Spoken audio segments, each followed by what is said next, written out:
There is a number that the American government does not want you to understand. Not because it is classified, not because it is complicated, because the moment you understand what it actually means, the talking points collapse completely. That number is 1.57 billion barrels.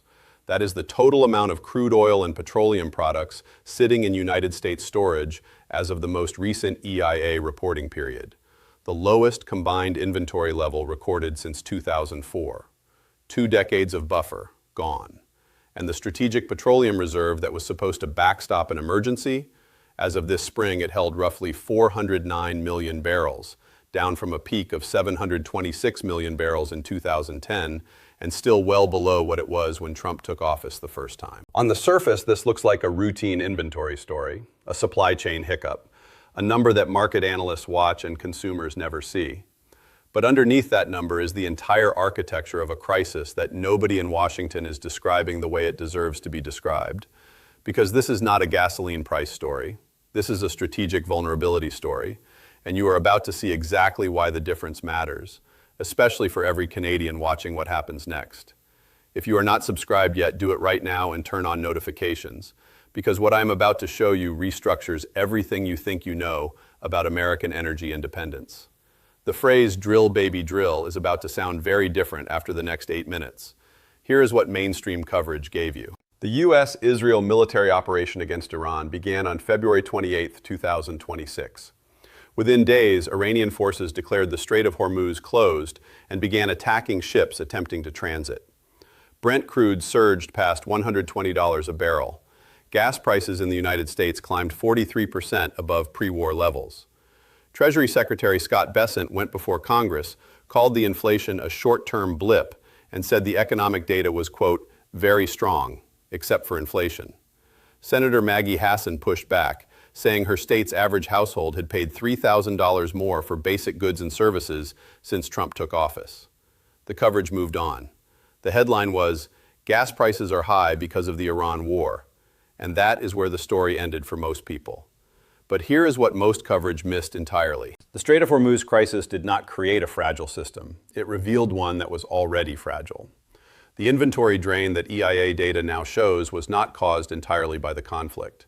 It began well before February 28th. Strategic Petroleum Reserve levels had already been drawn down through congressionally mandated sales since 2017.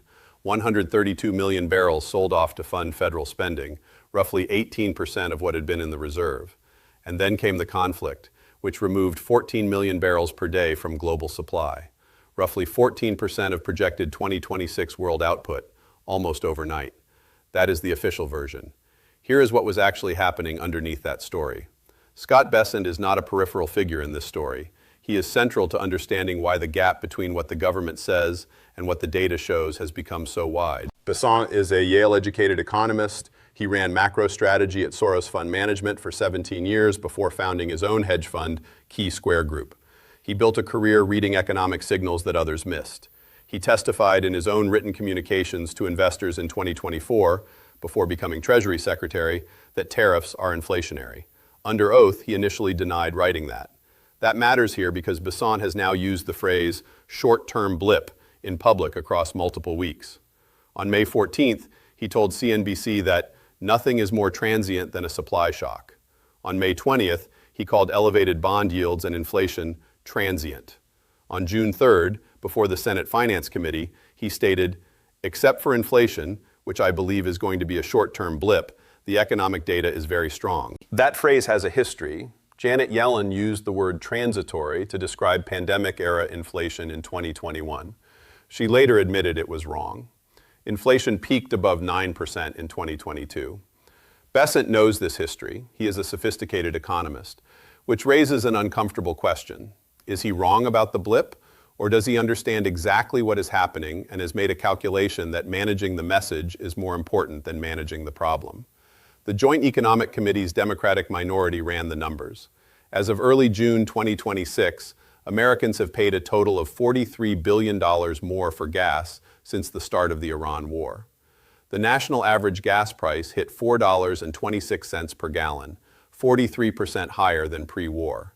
The average household paid $350 more. Bessent told Congress the number was $200. The receipts say otherwise.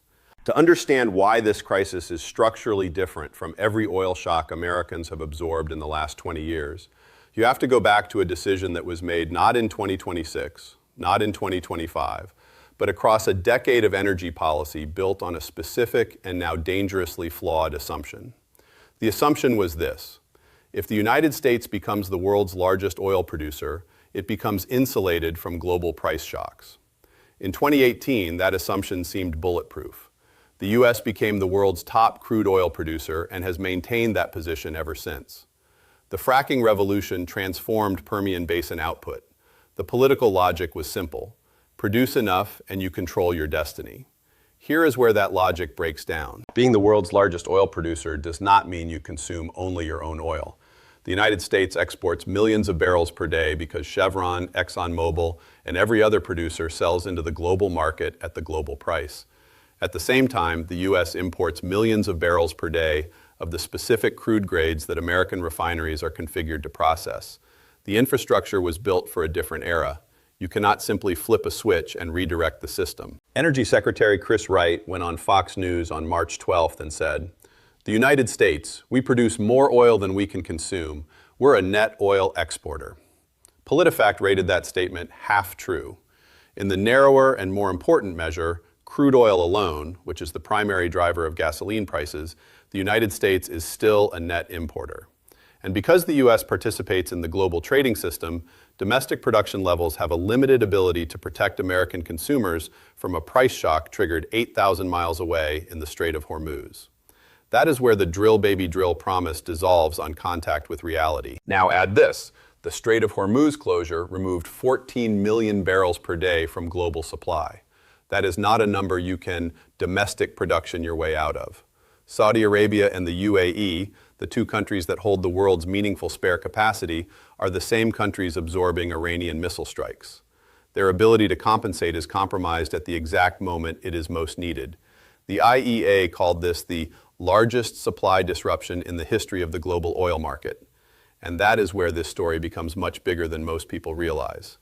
Because sitting just outside the frame of every American news segment about gas prices is a country that made completely different choices and is now in a very different position: China. China's crude oil imports plunged 20% in April 2026 to 9.4 million barrels per day, the biggest drop since the pandemic.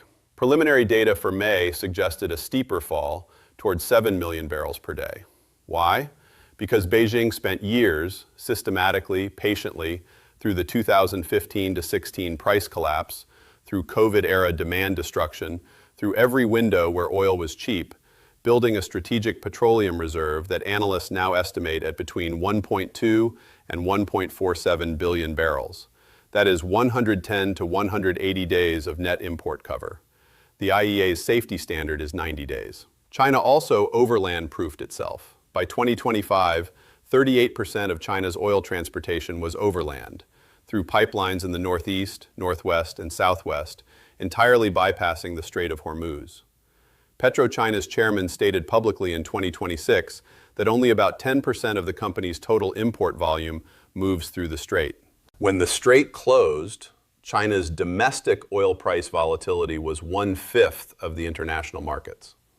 1/5. The United States Strategic Petroleum Reserve, by contrast, held 409 million barrels as of April 10, 2026.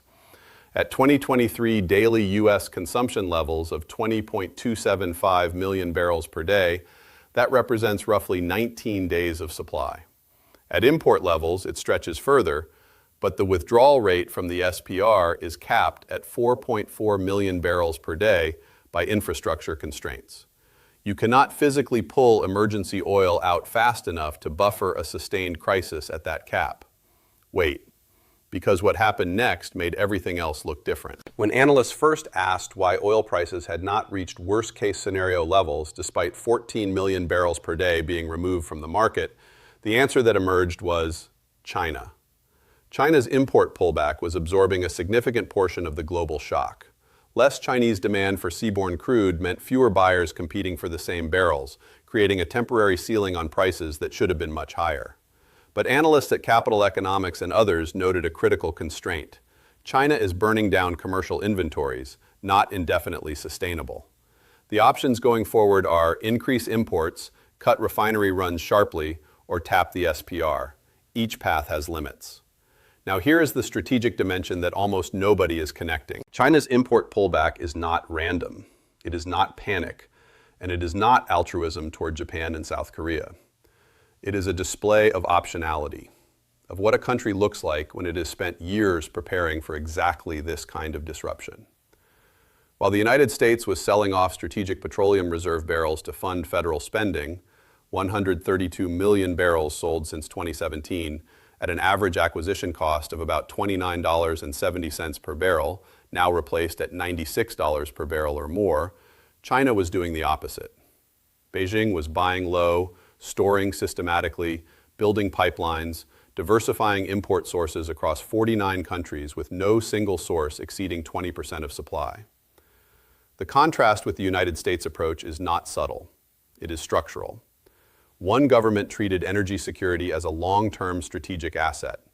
The other treated the Strategic Petroleum Reserve as a budget line item. Energy Secretary Chris Wright went on television and said high energy prices are not because of the Iran war. Quote, the bigger problem, the even bigger problem with gasoline prices, electricity prices, heating prices, is Democrat green policies. That statement requires context. The Iran war started February 28, 2026. Gas prices in the United States had actually fallen during the prior year, dropping to $2.92 a gallon at Trump's January 2025 inauguration, below the $3.11 level when he took office. Then the war started, and those gains were gone within days. The largest single-day price rise since Russia invaded Ukraine in March 2022 happened on March 2, 2026. The Bipartisan Policy Center made the point that cannot be argued away. The Strait closure took 14 million barrels per day off the market. That is roughly 14% of projected 2026 global supply. Diesel is up 58% year over year. Jet fuel is up 106%. These are not green policy numbers. These are war numbers. And the countries that are absorbing this shock most successfully are the ones that built renewable energy capacity and strategic reserves simultaneously. Here is the second open loop. Who actually has energy independence right now? And what does that tell us about the next decade? The OECD released a report stating that even if oil prices peak immediately, global economic growth will slow to 2.8% this year from 3.4% previously, with the disruption slowing growth and raising inflation through 2027. That is the optimistic scenario. That is the scenario where the Strait reopens cleanly, where no further escalation occurs, where inventory drawdowns stabilize. The Dallas Fed quantified it differently. The Strait closure could reduce fourth quarter over fourth quarter global GDP growth by 0.2 to 0.3 percentage points, depending on duration. These are not partisan estimates. These are central bank research numbers. Now here is where this lands for you, specifically if you are watching this from Canada. The contradiction Canada is living through right now is real, and it is uncomfortable. Alberta and Saskatchewan are receiving a fiscal windfall from this crisis. Canadian oil and gas producers went into 2026 expecting WTI around $60 per barrel. The war pushed prices into the $90 to $100 range. For a company like Tamarack Valley Energy, that meant cash flow projections going from 650 million Canadian dollars to approximately 1 billion Canadian dollars. Alberta, which had projected a $9.4 billion deficit for 2026 to 27, now has a chance to see that number dramatically reduced. The province's fiscal math improves with every dollar crude rises. But Canadian households are not Alberta's balance sheet. Gasoline in Ontario was sitting at $1.85 per liter in early April, up from $1.40 per liter the day before the U.S.-Israel strikes on Iran began. Diesel jumped to $2.30 from $1.40. University of Calgary economist Trevor Tombe calculated that current crude price levels add roughly $1,000 to the annual expenses of the average Canadian consumer. And here is the part that Canada's mainstream media has not clearly enough connected. Canadian gas prices are not high because of Canadian energy policy. They are high because Canada participates in the same global oil market as every other country. Maclean's wrote it plainly. Canada is mostly a price taker. Despite having the world's third largest oil reserves, Despite being the world's fourth largest oil producer, Canada cannot meaningfully influence the global price of oil. The Strait of Hormuz closes 8,000 kilometers away. Your pump price goes up the next morning. That reality matters for the long-running Canadian debate about energy independence, pipeline capacity, and the relationship between fossil fuel revenues and long-term vulnerability. Alberta's oil sands profits are real. The household costs are also real. Both things are true simultaneously, and the tension between them is not going to resolve itself quietly. The auto workers in Oshawa, the farmers in Saskatchewan paying more for diesel to run equipment, the logistics companies from Halifax to Vancouver absorbing fuel surcharges that eat their margins. They are not experiencing an abstraction. They are experiencing the downstream consequence of a strategic miscalculation made by a government that is not Canadian. Three scenarios are now in play. I'm not telling you which one happens. I'm showing you what the structural incentives support. Scenario 1, the managed decompression. The Strait of Hormuz progressively reopens through a combination of U.S. naval escort operations and diplomatic back channels. The EIA's May 2026 report assumed this path. Strait traffic picking up in June, not reaching pre-conflict levels until later in the year. Inventory draws slow. Prices fall from $96 toward the $70 to $80 range. Besant's blip narrative survives technically if you squint at the timeline. The structural vulnerability of the SPR remains unaddressed. The political lesson is not learned because the pain ended before it became unbearable. Scenario 2, the slow bleed. Hezbollah remains intransigent, which, as of this week, they have officially confirmed, rejecting current ceasefire terms. Iran's retaliation strategy continues to degrade tanker confidence even if formal attacks slow. Insurance withdrawal maintains a de facto closure even when Iranian naval activity de-escalates. Inventory drawdowns continue. The U.S. SPR approaches operationally critical levels. Prices stabilize in the $90 to $100 range for an extended period. Global GDP projections for 2027 get revised downward again. Canada's inflation outlook becomes increasingly complicated for the Bank of Canada. Scenario 3, the structural realignment. This is the scenario that takes the longest to play out, but may be the most consequential. The crisis accelerates investment in renewable energy infrastructure and energy storage at a pace that geopolitical risk calculation, rather than environmental motivation, was always going to be what finally moved the needle for governments. China's export surge of solar panels and EVs into markets from Egypt to Southeast Asia is not philanthropy, it is positioning. Countries that lock in clean energy infrastructure now reduce their long-term exposure to every future Strait of Hormuz scenario. Canada, sitting on enormous renewable potential and already a global clean energy investor, has a specific opportunity that the current crisis is either going to catalyze or which the windfall profits of the moment will cause to be deferred for another decade. I do not know which scenario plays out. Nobody does yet. There are three questions that nobody can answer right now, and every one of them carries real stakes. 1. If the United States Strategic Petroleum Reserve has declined from 726 million barrels in 2010 to roughly 409 million barrels today, and much of that decline was congressionally mandated to fund unrelated federal spending, at what inventory level does the reserve lose its real-world strategic deterrent function? Is that line already behind us? 2. China's import pullback is running down commercial inventories, not yet the SPR. Analysts say China will eventually have to choose: import more oil, cut refinery throughput, or open the strategic reserve. Each of those choices sends a different signal to global markets. Which path Beijing chooses, and when, may matter more to the global oil price trajectory than anything happening in Tehran or Washington. What is China actually planning? 3. Canada has the reserves and the geographic position to build genuine long-term energy resilience, but the window for making transformational decisions rarely stays open indefinitely. Does the fiscal windfall from Alberta create political space to fund that transition, or does it create political incentives to defer it? I do not know. Nobody knows yet. Remember the number we started with, 1.57 billion barrels, the lowest total U.S. petroleum inventory since 2004. That number was already trending in the wrong direction before February 28, 2026. The conflict accelerated a process that was already underway. The Strategic Petroleum Reserve that was supposed to be the national insurance policy had already been partially liquidated, not in a crisis, but to fund a budget. When Scott Bessent sat before the Senate Finance Committee and called this a short-term blip, he was not describing the gasoline price. He was describing the inventory level, the supply position. The 2-decade decline in the buffer that was supposed to make the net oil exporter argument mean something.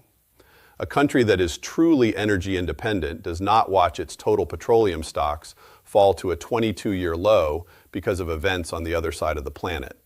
That is what energy dependence looks like when it moves. Subscribe, turn on notifications, because this story is not over. It is not close to over. The next EIA inventory report drops soon. The next ceasefire negotiation could collapse tonight. The next Iranian decision about tanker traffic in the Strait could move your gas price before you wake up tomorrow. When it does, you will want to have been here from the beginning.